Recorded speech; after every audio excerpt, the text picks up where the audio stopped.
cái đồ cây chú si pha cái si luôn thiếu dây ngay lâu pha cái si nắng cha tình khác lâu mi cái si cần đốt ngóc phong nằm lâu pha hi cái đốt nắng cần rua zona cái tập tổ riêng nu xin khác cái chấm nắng trâu lại nắng nào nỗi bằng in cần hờ bất thiên xin cái đốt run cả thấy thiêng câu lo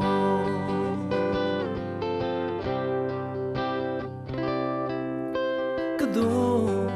cây chú har sa mi ca si cây cha nong na cái mu khâu lâu gian đai dài la cái sa to ne kha ba xin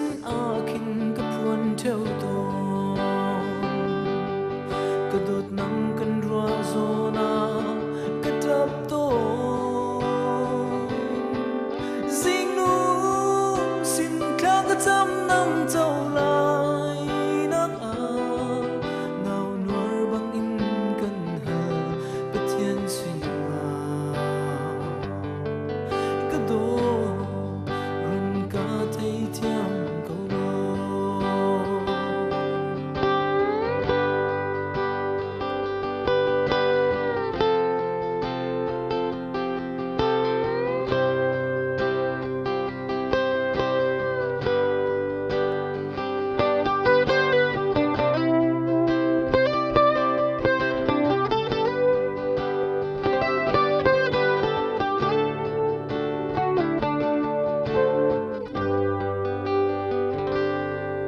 nắng cha bẹt đinh mi dây càng ngày lâu cái thiên lùng đi lắc in cần bê câu hồi đắng